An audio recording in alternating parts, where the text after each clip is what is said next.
অবশেষে মালয়েশিয়া সুসংবাদ দিয়ে দিল।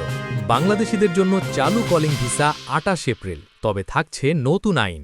প্রিয় দর্শক, আপনাদের সবাইকে স্বাগতম আমাদের চ্যানেলে। আজকের ভিডিওটি হতে যাচ্ছে অত্যন্ত গুরুত্বপূর্ণ এবং তথ্যবহুল। বিশেষ করে যারা দীর্ঘদিন ধরে মালয়েশিয়া যাওয়ার স্বপ্ন দেখছেন, তাদের জন্য এটি একটি বড় সুখবর। তাই ভিডিওটি শুরু থেকে শেষ পর্যন্ত মনোযোগ দিয়ে দেখার অনুরোধ রইল। এবং যদি আপনি বিদেশ যাওয়ার আপডেট নিয়মিত পেতে চান, তাহলে এখনই আমাদের চ্যানেলটি সাবস্ক্রাইব করে পাশে থাকা বেল আইকনটি অন করে রাখুন, যাতে ভবিষ্যতে এমন গুরুত্বপূর্ণ খবর সবার আগে আপনার কাছে পৌঁছে যায়।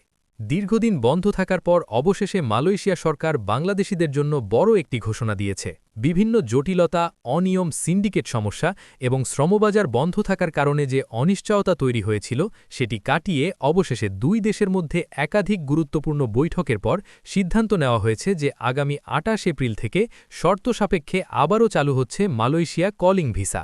এই খবরটি ইতোমধ্যেই বিদেশ যেতে আগ্রহী হাজার হাজার মানুষের মধ্যে আশার আলো তৈরি করেছে। তবে এই সুখবরের পাশাপাশি রয়েছে কিছু নতুন আইন, কঠোর নিয়ম এবং সতর্কতা, যেগুলো না জানলে আপনি বড় ধরনের সমস্যায় পড়তে পারেন।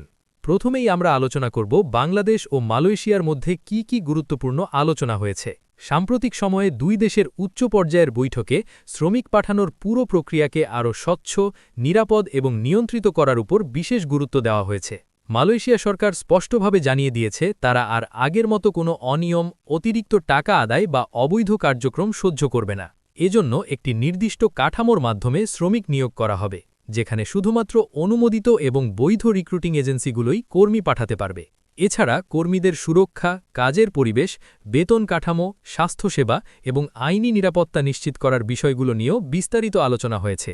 বাংলাদেশ সরকারও প্রতিশ্রুতি দিয়েছে যে তারা এই প্রক্রিয়ায় সম্পূর্ণ স্বচ্ছতা বজায় রাখবে এবং কোনো ধরনের দালাল চক্রকে সুযোগ দেবে না। এবার আসা যাক কলিং ভিসা চালুর মূল বিষয়টি নিয়ে। ঘোষণা অনুযায়ী আগামী ২৮ এপ্রিল থেকে ধাপে ধাপে এই ভিসা চালু করা হবে। প্রথম ধাপে সীমিত সংখ্যক কর্মী নেওয়া হবে, যাতে পুরো প্রক্রিয়াটি সঠিকভাবে পরিচালনা করা যায়। এরপর ধীরে ধীরে কর্মীর সংখ্যা বাড়ানো হবে। এই প্রক্রিয়ায় যারা আবেদন করতে চান, তাদের অবশ্যই বৈধ এজেন্সির মাধ্যমে আবেদন করতে হবে এবং প্রত্যেকের তথ্য যাচাই বাছাই করা হবে। যারা আগে মালয়েশিয়ায় গিয়ে কোনো সমস্যায় জড়িয়েছেন বা অবৈধভাবে অবস্থান করেছেন, তাদের ক্ষেত্রে অতিরিক্ত যাচাই করা হবে এবং অনেক ক্ষেত্রে তারা সুযোগ নাও পেতে পারেন। এখন আমরা আলোচনা করব নতুন আইনের বিষয়ে, যা এই ভিসা চালুর সাথে সাথে কার্যকর করা হচ্ছে। মালয়েশিয়া সরকার এবার বেশ কিছু কঠোর নিয়ম আরোপ করেছে, যেগুলো প্রতিটি কর্মীর জন্য বাধ্যতামূলক। প্রথমত, কোনো কর্মী তার নির্ধারিত কোম্পানি বা কাজ পরিবর্তন করতে পারবেন না যদি না সরকারিভাবে অনুমতি নেওয়া হয়। দ্বিতীয়ত, ভিসার মেয়াদ শেষ হওয়ার পর দেশে ফিরে আসা বাধ্যতামূলক, অন্যথায় তাকে অবৈধ হিসেবে গণ্য করা হবে এবং কালো তালিকাভুক্ত করা হতে পারে।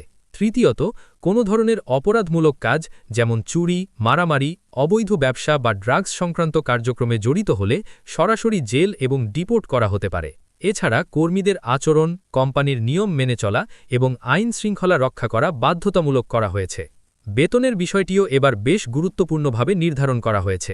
নতুন নিয়ম অনুযায়ী কর্মীদের ন্যূনতম বেতন আগের তুলনায় কিছুটা বৃদ্ধি করা হয়েছে। কাজের ধরন, দক্ষতা এবং কোম্পানির উপর নির্ভর করে মাসিক বেতন প্রায় ১২০০ থেকে ১৮০০ মালয়েশিয়ান রিঙ্গিত পর্যন্ত হতে পারে। কিছু ক্ষেত্রে এর চেয়েও বেশি বেতন পাওয়া যেতে পারে, বিশেষ করে যারা দক্ষ শ্রমিক বা অভিজ্ঞ কর্মী। এছাড়া ওভারটাইমের সুযোগ থাকবে, যেখানে অতিরিক্ত কাজের জন্য আলাদা টাকা দেওয়া হবে। অনেক কোম্পানি থাকার জায়গা, খাবার এবং চিকিৎসা সুবিধাও প্রদান করবে, যা একজন কর্মীর জন্য বড় সুবিধা হিসেবে বিবেচিত হবে। এখন আসি মেডিকেল টেস্টের বিষয়টি নিয়ে, যা অনেকের কাছেই একটি গুরুত্বপূর্ণ প্রশ্ন। নতুন নিয়ম অনুযায়ী মেডিকেল পরীক্ষা আরও কঠোর করা হয়েছে। প্রত্যেক কর্মীকে সম্পূর্ণ স্বাস্থ্য পরীক্ষার মধ্য দিয়ে যেতে হবে। এর মধ্যে থাকবে রক্ত পরীক্ষা, বুকের এক্স-রে, ড্রাগ টেস্ট, সংক্রামক রোগ যেমন টিবি, হেপাটাইটিস, এইচআইভি ইত্যাদি পরীক্ষা। এছাড়া সামগ্রিক ফিটনেসও যাচাই করা হবে। যারা শারীরিকভাবে দুর্বল বা গুরুতর রোগে আক্রান্ত, তাদের ভিসা বাতিল হতে পারে। তাই বিদেশ যাওয়ার আগে নিজের স্বাস্থ্য সম্পর্কে নিশ্চিত হওয়া অত্যন্ত জরুরি। সবশেষে গুরুত্বপূর্ণ কিছু পরামর্শ দিয়ে শেষ করতে চাই। যারা মালয়েশিয়া যাওয়ার পরিকল্পনা করছেন, তারা কখনোই অবৈধ পথে বা দালালের মাধ্যমে যাওয়ার চেষ্টা করবেন না। এতে করে আপনি আর্থিকভাবে ক্ষতিগ্রস্ত হওয়ার পাশাপাশি আইনি ঝামেলায় পড়তে পারেন। সবসময় সরকারি অনুমোদিত এজেন্সির মাধ্যমে আবেদন করুন এবং সমস্ত কাগজপত্র যাচাই করে নিন। নতুন এই সুযোগটি কাজে লাগাতে হলে নিয়ম মেনে চলা এবং সচেতন থাকা সবচেয়ে গুরুত্বপূর্ণ। ভিডিওটি যদি আপনার কাছে উপকারী মনে হয় তাহলে অবশ্যই লাইক দিন, শেয়ার করুন এবং এমন গুরুত্বপূর্ণ আপডেট পেতে আমাদের চ্যানেলটি সাবস্ক্রাইব করে বেল আইকনটি অন করে রাখুন। আপনাদের সমর্থনই আমাদের অনুপ্রেরণা। সবাইকে ধন্যবাদ।